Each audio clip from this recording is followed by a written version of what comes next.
The views and opinions expressed on this podcast are those of Green Acres and our guests. These general gardening tips and suggestions may work for you, as well as those from alternative sources. When using any garden products or tools, read and follow all labeled directions. And learn how to make your yard summer strong at bewatersmart.info.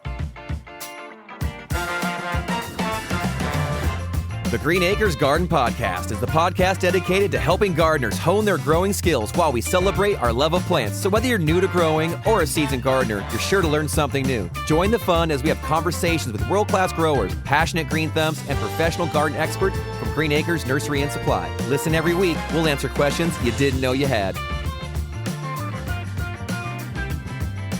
And here we grow. Hey there, garden friends, and welcome one and all to the show. Thank you so much for tuning in. This is the Green Acres Garden Podcast. I'm your happy host, Kevin Jordan, the Cultivator Kid, back here for another great episode. We've got an amazing one this week. We're talking about a topic that is near and dear to my heart. I love these organisms. I think oftentimes we're talking about carrots and flowers and all this, but today we're growing upwards a little bit. We're going up into the trees.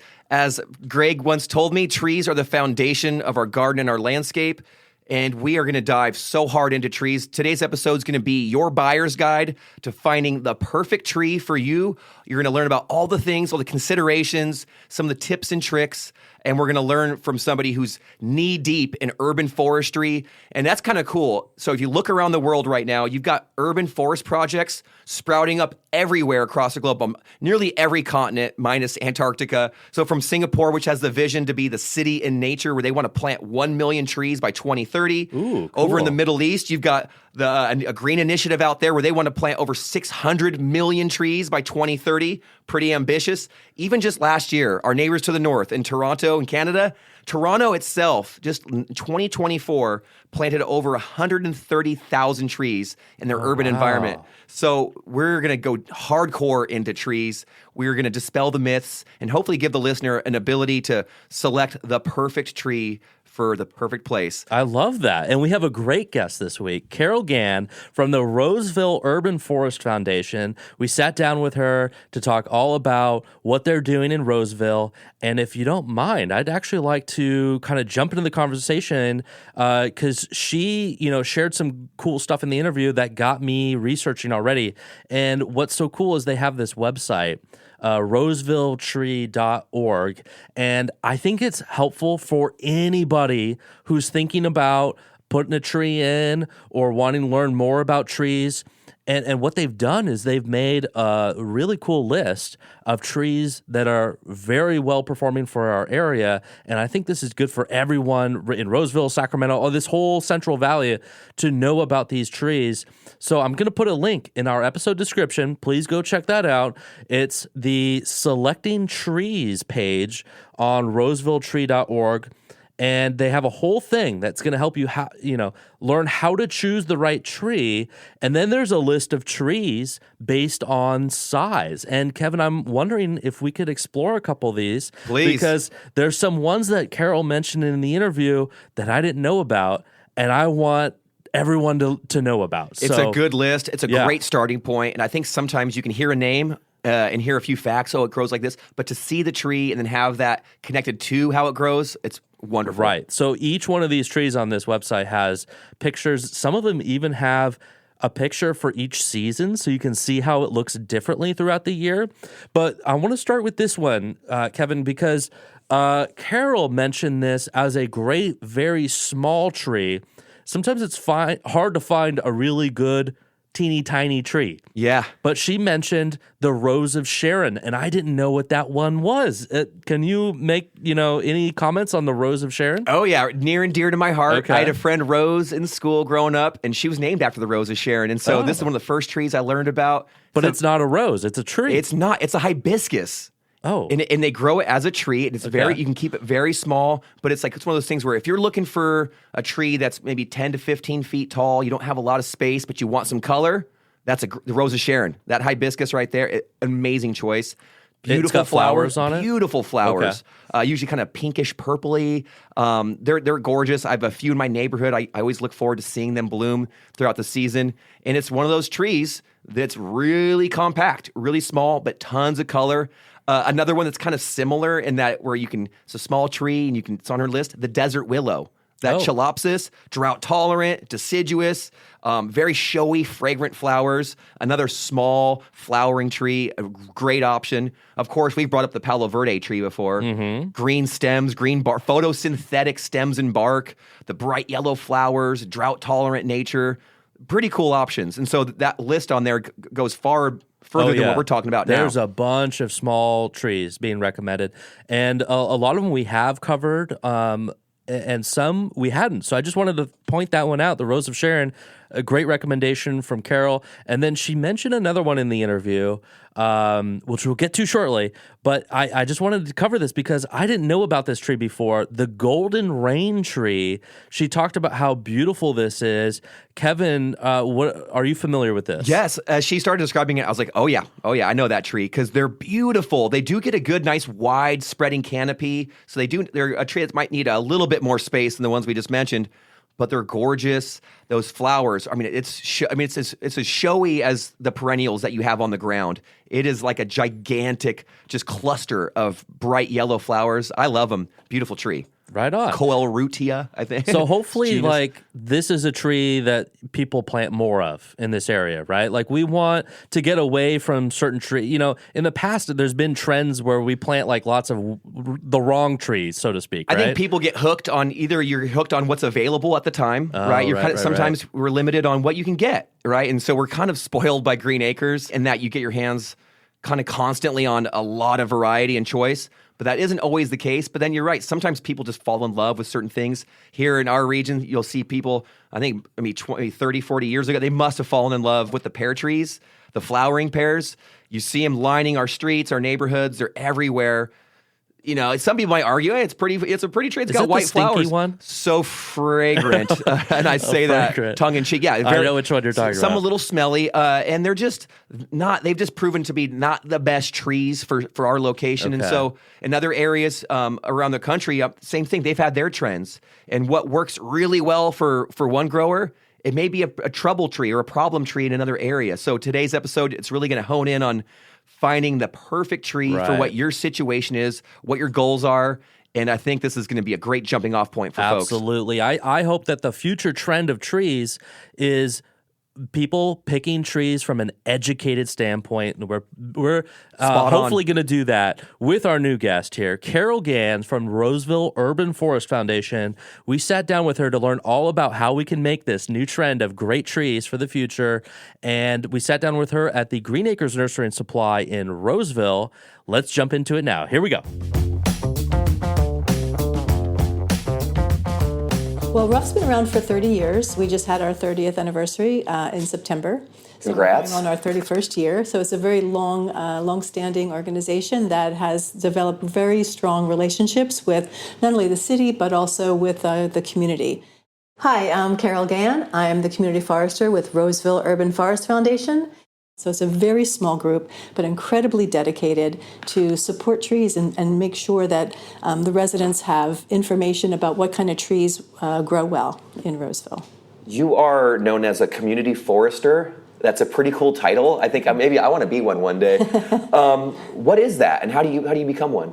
A community forester really does work with the community to enhance the growth of trees. Specifically, selection, care, pruning. What do you need? And so I offer one-on-one services for Roseville Electric customers, so that if they have specific questions, I actually create a map of their home and show them where north is. I show them, what they could be, planting based on what their needs are. So more one-on-one with the community. My organization, RUFF, actually works with the community as well, but also with the city. So we work closely, we partner with the city. We have an urban forester. There's also a whole team of people there. And that's for the public spaces and things like that? Yes, working with all the trails in our area, open spaces, parks. We also work with the community so that we can do plantings and mulching. So we get a lot of volunteers from the community residents, but also just other community groups that want to come out usually it's on a Saturday, and we have a great time mulching all the public spaces. I've been guilty of going out on a few trips on a Saturday with years ago with the Sac Tree Foundation and doing some plantings, and that's a great way to spend an afternoon or a morning. I'm telling you, by the time you make it home, you're feeling pretty good. Yeah, it's really amazing, and it's also we plant a lot of the native trees, so we're depending on what the area is, what it needs. We identify whether it's red buds or some of the other kind of trees, so that it's actually inviting, and so people can actually, when they go, in their neighborhood, there's always different parks and trails, so that they actually have a green space to go to. I think I passed them along just driving here. You see, there's footpaths and little bike trails that are just surrounded by wild land a little bit. I love all that. Yeah, it's huge. Roseville's a great city. I mean, and there's such support from the city. Michael Newman is the urban forester. And so that's actually a dedicated position. And so he's the one that really looks out to work with different contractors and also his own team so that there's a way to assess the trees that need help. Are there trees that need to be removed? What do we need to be planting? So he really guides the whole big picture. And then RUFF, Roseville Urban Forest Foundation, is really the kind of the educational arm or the interface. We work with the community, with residents. We do free workshops, and also through, it's really Roseville Electric that is really underwriting. We have a very small contract with them, but we do a lot with what we're given. And when you say you work with the community, you're talking about the people that actually physically live in the area and they want to improve, beautify their surroundings of where they live, and that's who you're helping out? Yeah, it really varies. Some of the homeowners are very knowledgeable about their trees or what they want, and other people they've just moved to this area and they're just like, what can I put here? And then there's a generous offer, there's a rebate program, so if you have Roseville Electric, there's $80 rebate on any tree that's on our list that you can purchase from any nursery, and you get that off on your utility bill. So there's a real incentive to be able to plant the right kind of tree. So it's really that interplay. So there's the services that are provided by the city on the big picture. There's Roseville Electric, and then there's also our organization that really wants to meet one-on-one, or through workshops, groups. Maybe we have 40 or 50 people who always attend those workshops. One person, one tree at a time. Yep, I love exactly. Through the years, I think just there's suburban sprawl, and that just gets too tightly packed, and there's not enough, trees. Maybe in the past, there were more spaces, but people need a place to live, and things are, of course, just getting more expensive. So the idea is to be able to have, the right kind of balance. Have people have the homes they want, and also the kind of lifestyle that they want on their property, and then find the right tree. So it's not only finding the right tree for them, but also finding where it belongs on their property, so that it's not, doesn't get stressed out and diseased, and then you have to take it out. Yeah, that kind of harkens back to something we always talk about here: the right plant in the right place, right tree for the right spot. Can we start a little bit about that? If someone comes to you and they have a home situation, how do you start? What's the process look like? What I first start out with is find out what they're really looking for. Sometimes people they know they want something that's more on the south or west side of the house. Other times they want maybe something that's not going to be messy because they want it next to the driveway to keep the car cool. But what I basically do is do a site map, a diagram of their house, and look at where the direction is. So where's north, because that's most important.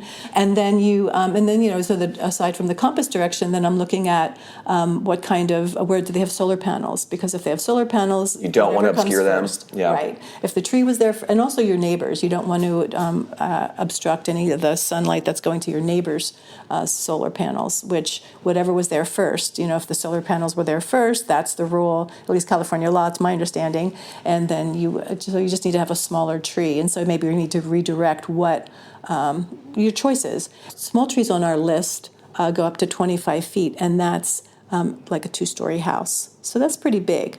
So we try to show them through an illustration that there's small, medium, large trees, and just what that looks like on a standard 2-story house. So they get an idea, because most people think, small, I don't want a small tree. I would like something that's going to be big. I want something that's going to grow fast. But a lot of the fast-growing trees have a weaker structure. So it's really that balance and expectations, but if it's in the right place and has the right amount of sun and water, it's going to grow well and to become a beautiful tree that thrives. I saw on your list the red buds, the eastern and the western. Love the red buds. Western red buds, really well adapted and suited to our climate. Doesn't get too big. Really easy to care for. It looks great as a multi-trunk or a standard. Do you have a couple of personal favorites when it goes to a small or a tiny tree? Because I've noticed some of our yards are shrinking. We're getting new homes, and you said, we're trying to make sure everyone has a place to live, and we're building. But sometimes the yards are a bit smaller than we maybe are used to. But we still want some tree cover. What are some of the best options that you think of for like that small to tiny tree, whether it's maybe 25 and under or even 15 and under? We do have some smaller trees, 18, maybe only go to 18 feet at maturity. But the reality is you really can, picking a tree that's somewhat small and then keeping it pruned so that you have actually a strong structure is probably more important, because then you could always keep it. Now, at the same time, you wouldn't want to plant a medium tree and have to keep like doing a severe pruning. So it's that balance of trying to get the right tree and start with something that's small, and then just keep it in check. But there's Rose of Sharon, which is nice. Oh yeah, that's pretty. We also have we just added Japanese snowbelt, and that's really pretty too.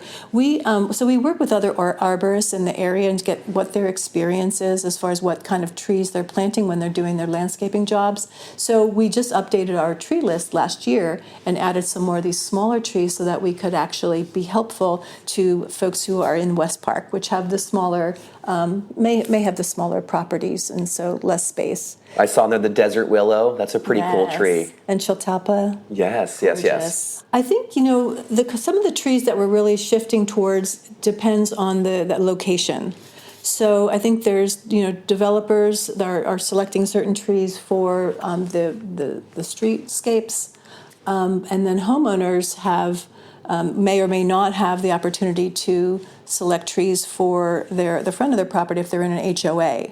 But if there's full freedom, we do see people getting a lot of people like the redbuds a lot. People also love the Chinese pistache. Oh yeah.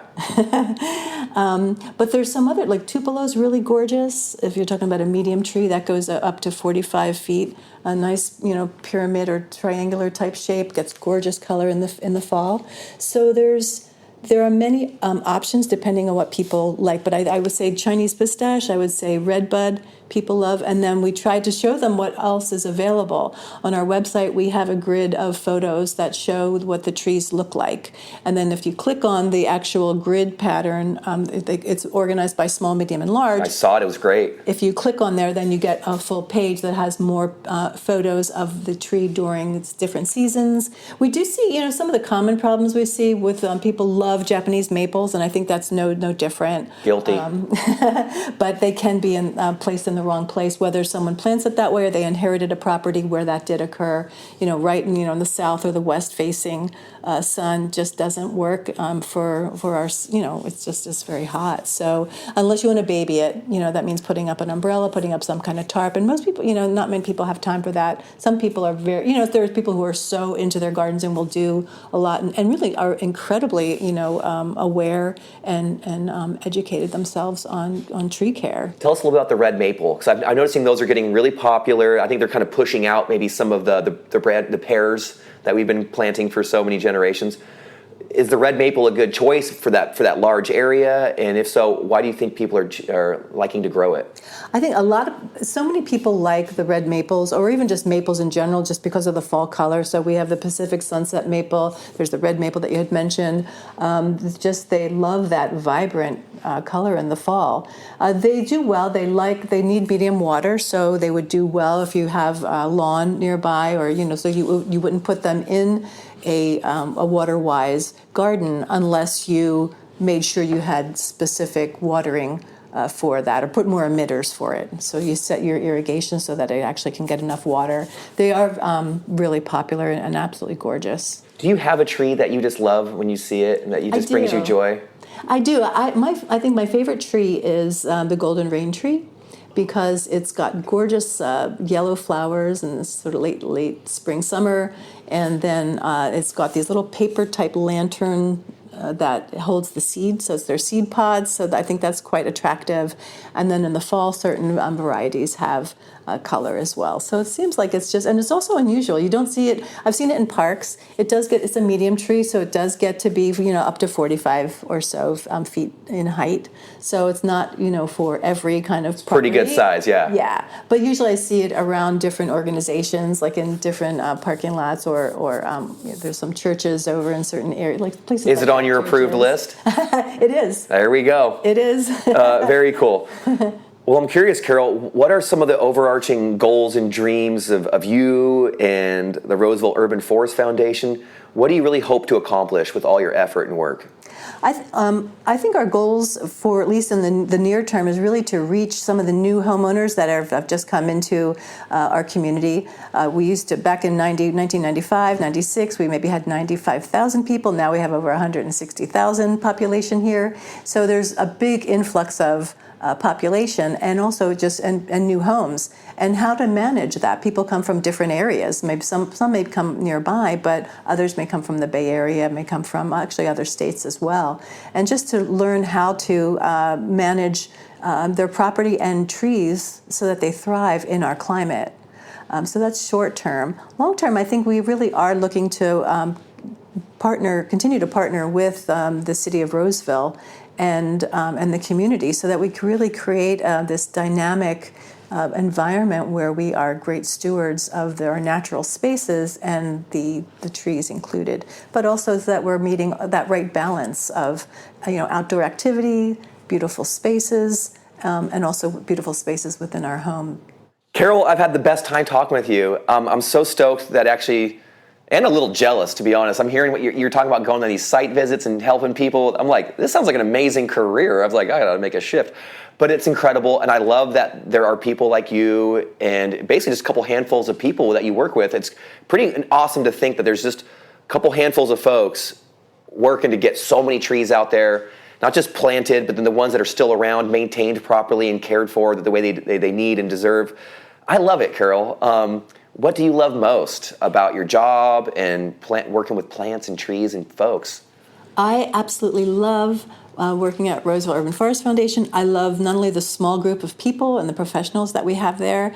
They are incredibly dedicated. They are volunteers, and they are so dedicated with the work that they do. So that's number one. Number two, I really love meeting with all the different customers and the different clients that we have when I do the site visits.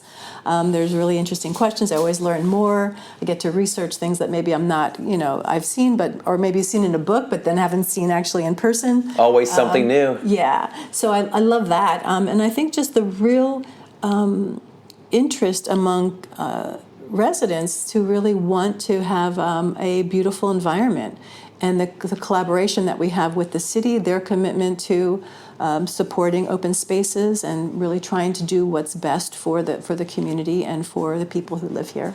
Ladies and gentlemen, Carol Gann, check her out. She is the community forester with the Roseville Urban Forest Foundation, also known as RUFF.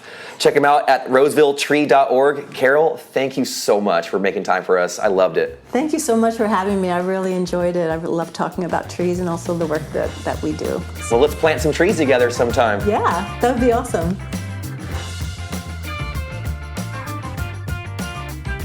All right, we are back from our interview. Big thank you to Carol Gann one more time. Thank you for joining us. It was such a blast. And all of these trees that I linked in the episode description, from their website, they have this amazing list. These are all pretty much widely available at all of our stores. So if you wanted to pick one up or go take a look at one in person, go check it out at your local Green Acres. And if we don't have it for some reason, you can always make special requests for things that we don't have. And I don't know if we've talked about this on the show, but if there's something that we don't have, I recommend you go speak to our contractor sales department. And every store has one of those, usually up front. And if you go talk to the staff there, they're there and they are willing to help you. And they will, run it up the chain. If it's something we don't have, they'll see if the buyers can get a hold of it, or if we need to make a special request from the growers or whatever needs to happen, they're going to try to work with you and make that happen. So I just wanted to throw that out there. there. There's so many great things here. And Kevin, what were your thoughts talking to Carol? Well, I loved it, and I love that what you just mentioned, because I think that is the trend, is having more options, so that way you can actually get that right tree. And like developing a relationship with the growers and the buyers and all that stuff I too. love it. And it's kind of fun to go in the nursery and feel like you got a little secret in on how the things work. I love it. Carol was fantastic. I think the stuff they're doing over there at RUFF, the Roseville Urban Forest Foundation, this is what we need everywhere. I think every city, every suburb, no matter where you live, we need more trees. Absolutely. And every region, every ecosystem and geography, there's trees that are well suited to that. And I think also the trends now, we're finding that right tree for the right spot, but really selecting trees that are either native trees or climate adapted trees that are well suited for that climate, or disease resilient. We brought up in the interview, talked about Zelkovas, beautiful tree. I feel like if you ask a child to draw a picture of a tree, it's going to end up looking like a mature Zelkova. They're just that beautiful, kind of picturesque, very ornamental, large tree. And they had that nice serrated edge to the leaf. But they're great. It's like I mentioned before, we talked in the past, Sacramento used to have a ton of American elms, right? And then they got Dutch elm disease, and they just didn't do that well, and most of them had to be removed. Zelkovas are an amazing substitute for that. They have some similarities in how they look and how they grow, but they are super resilient to that disease. They don't seem to get it quite as often or as much. There we go. Great tree option. So these are kind of the things we want to consider. And really, I'll just boil it down to, like, no matter where you are, even if you don't live in a climate like ours, in the tree list that we provided, that's on their website, maybe you live in a completely different zone or completely different environment, no worries, because there's trees suited for you. And so you can use some of those same concepts. So for instance, Austin, first, I think one of the basics to finding your perfect tree, and this is on their website to a degree, I'm going to boil it down for us, but really, what are your goals? What do you want out of your tree and your landscape? What will the size be at maturity is such an important factor. Big, yeah. Oftentimes, you'll see people planting massive trees right next to their house, right near the concrete, right? Not ideal, right? So what is that size going to be is super important. Do you want shade? Do you want privacy? Are you looking for some fall color? Do you want a deciduous tree to let in some sunlight in the winter and then shade you in the summer? Or is evergreen more your jam? Are you pursuing fall color, flowers, fruit, seeds, whatever? The water needs of that tree are also a huge consideration, I would say. And what are the growth habits of that tree? They don't all grow the same. We mentioned the Palo Verde. We brought up the oak trees, the redbuds. They're all beautiful, and they all have peculiarities. They have differences. And so what are those differences? What is the structure going to be like? How do you maintain that tree? These are all the basics. And once you kind of tick those boxes and answer those questions for yourself, you will eventually be able to find your perfect tree. And if you can't do it on your own, then come down to Green Acres Nursery, we're so stoked. There's people down there. They're happy to help you find the perfect tree. Right. And thankfully, there's people like Carol who are putting the good effort into, and it's kind of like having just more people. And they do that one-on-one service. That is so cool for residents of Roseville. I mean, that's got to be the way to go, to get an expert like Carol out there at your property to properly pick the right tree for you. That's so cool.